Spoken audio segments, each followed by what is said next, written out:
आज हम आपको लाइव तस्वीरें दिखा रहे हैं सिरसा के एकमात्र ऐसे विधायक जो जनता की हक की बात करते हैं। अगर हम बात करें पूरे हरियाणा में तो सिर्फ एक ऐसे ही विधायक हैं जो जनता से सीधे रूबरू होते हैं और उनके हकों की बात करते हैं।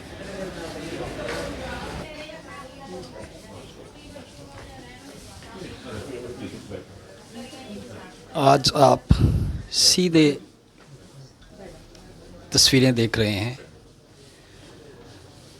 सिरसा के विधायक गोकुल सेतिया। अगर हम हरियाणा के 90 विधायकों में से बात करें तो सिरसा के एकमात्र ऐसे विधायक हैं जो सीधे जनता और अधिकारियों से संवाद करते हैं। उनका कहना है कि जनता ने मुझे अगर यह जिम्मेदारी दी है तो उस जिम्मेदारी को मैं बखूबी निभाऊंगा।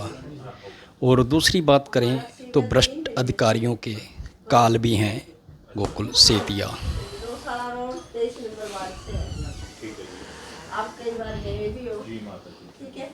हाँ, और वो जो ना 3 महीने से हम इतने परेशान हैं, ना तो हम पानी पी सकते हैं, ना कुछ गंदा पानी आ रहा है, भी सीवर का पानी आ रहा है और इतनी समस्या आ रही है। पहले तो हमने सोचा बारिश आ रही है, चलो कोई समाधान हो जाएगा। हमने हर तरह से प्रयास कर लिए जी। अच्छा जी। कोई हमारी सुनाई नहीं हुई कहीं भी।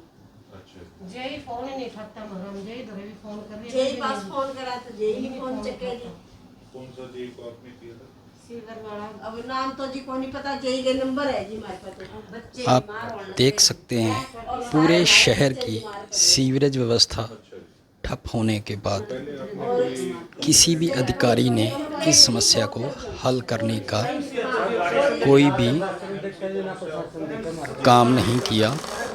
इन्हीं समस्याओं को लेके शहर की जनता अपने विधायक से सीधा संवाद कर रही है और अधिकारियों के बारे में खुलकर बता रहे हैं कि किस प्रकार अधिकारियों से जनता परेशान है।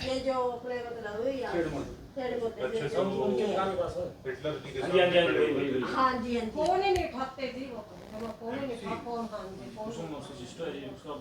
उसका भाई है वो ही आता है जी। हमने पहली बात तो उसने कभी शकल ही नहीं दिखाई जी आके। चलो मैं करवा कल आया और कल आके भी उसने हाथ जोड़ दिए, हाथ जोड़ के कहता है मेरे बस का नहीं है। तब हमने सोचा भी हमारे विधायक जी के पास ही जावांगे हम तो। ना करो, बेटा हूँ आपका। हाँ विधायक की नहीं, बेटा क्या है? नहीं बेटे, पता क्या हम बहुत परेशान है, इतने परेशान हो रहे हैं अब जिसका कोई हिसाब नहीं। पीने का पानी भी नहीं है हमारे घर। सो मिक्स पानी आता है सीवर का भी। सीवर का पानी इतना गंदा, बस पूछो ना। सारे बच्चे बीमार हैं, खुद भी बीमार हो रहे हैं। वो देखो वो देखो कितनी उसका, वो देखो उसके तो घर के अंदर आज पानी था जी। मैं करवाता बोल चाची को कह तो दिया मैं कि बीमार भी हुई पड़ी, हम मैं बच्चे खा गए। हूँ। बीमार पड़ी कितने दिन की, बीमार हो गए सारे। मैं करवा मिलो भी। बहुत ज्यादा परेशानी में चल रहे हैं, बहुत ज्यादा। रोटी भी नहीं खाई जा रही जी, बताओ। सारा दिन तो पढ़ने का पानी जो नंबर मैंने दिया था, कंप्लेंट नंबर, उस पे आपने लिखाया पहले? हाँ जी हाँ जी, आज हमने फोन किया था सुबह। अच्छा, आज किया था। हाँ जी, आज हमने दिया था तो फिर हमारे पास फोन गया था अब। चलो मैं तो फिर करवाता कहने लगे भी आप आ जाओ। करवाता हूँ। कौन सी गली है? ये कोचर वाली जी,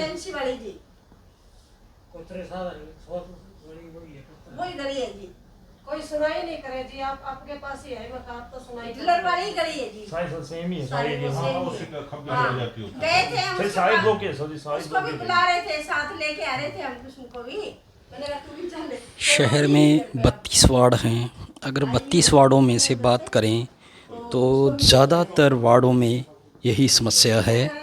यह सिरसा में कोई पहली बार नहीं हुआ है, ये हर साल लोगों को इन समस्याओं से दो चार होना पड़ता है। प्रशासन अगर बात करें तो सफाई के नाम पे लीपा पोती करके अपनी इतश्री कर लेता है। बच्चे स्कूल जा रहे हैं तो उनको किस तरह से वो बेचारे स्कूल जाए, किस तरह से उनको 32 वार्डों में से ज़्यादातर वार्ड वो हैं जो निचले इलाकों में हैं और वहाँ पानी की निकासी की कोई भी व्यवस्था नहीं है। इसको हम भ्रष्ट तंत्र कहें तो कोई अतिशयोक्ति नहीं है।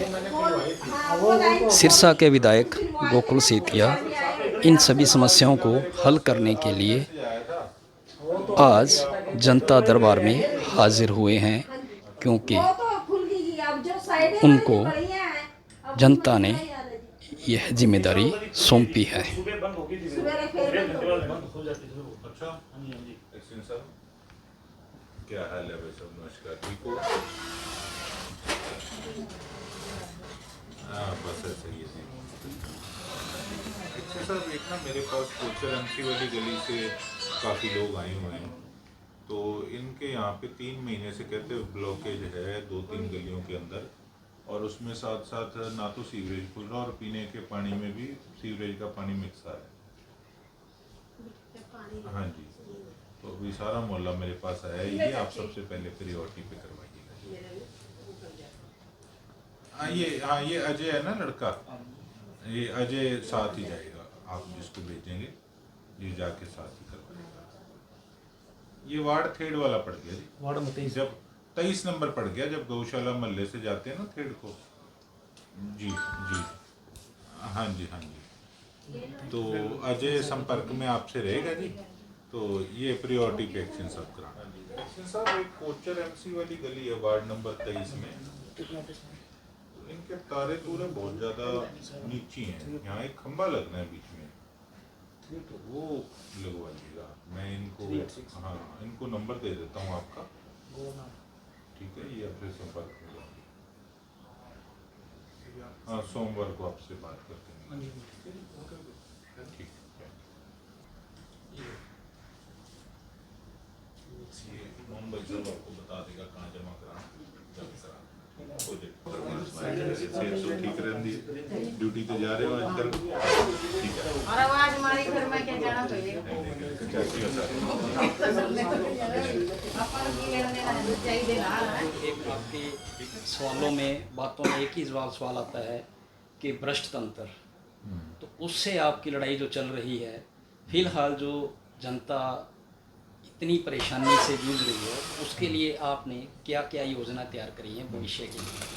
वैसा है कि सभी एमएलए अपनी अपनी तरफ से अपने एफर्ट्स करते हैं, ऐसा नहीं कि मैं कोई अकेला हूँ, सब लगे रहते हैं अपनी तरफ से, और काम करना भी चाहिए। जब लोगों ने एक उम्मीद से, एक विश्वास से जब यहाँ तक पहुँचाया है। और बात रही भ्रष्ट तंत्र की, तो देखो प्रत्यक्ष को प्रमाण की ज़रूरत नहीं होती। हमारे देश में, हमारे प्रदेश में पैसे की, टैक्सेस की कोई कमी नहीं है, इतने टैक्स लोग पे करते हैं, तो फिर वो सारा पैसा आखिर जाता कहाँ है?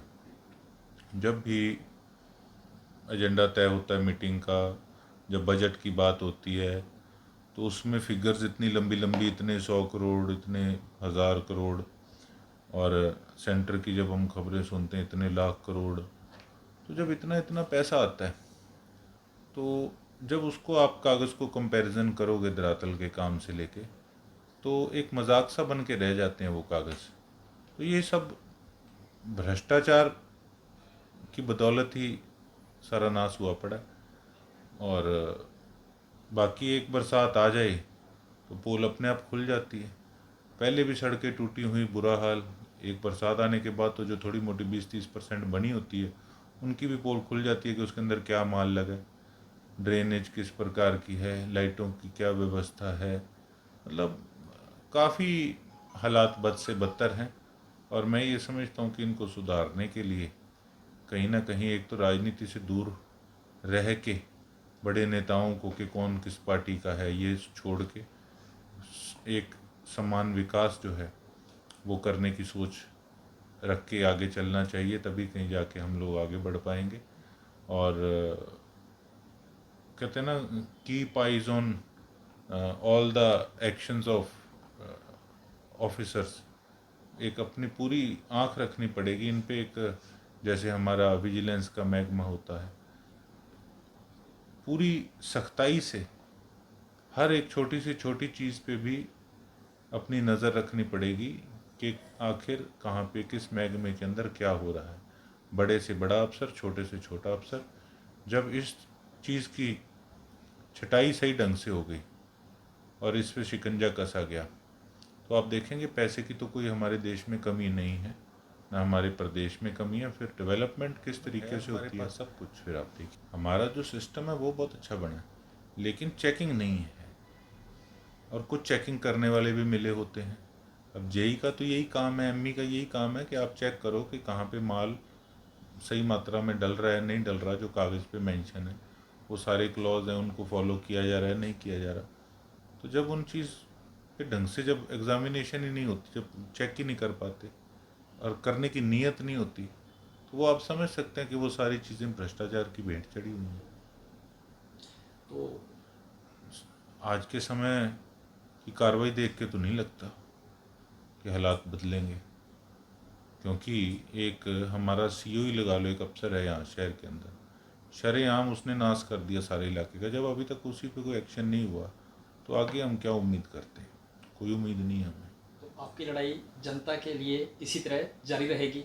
इस तरह नहीं, इससे और तगड़ी तरह। दिन प्रतिदिन आप देखेंगे कि हम कैसे डे बाय डे अपनी लड़ाई को और तगड़ा करते हैं। लोगों पे यही है कि कौन अफसर क्या कर रहा है, वक्त आने पे उनको पता लगेगा कि हम किस प्रकार से उनके कामों को लेकर एक्शन लेने के लिए पीछे हम पड़े हुए थे। वो कागजी कार्रवाई जब होगी उसका खड़का उनके कानों तक गूंज जाएगा। आओ राम राम।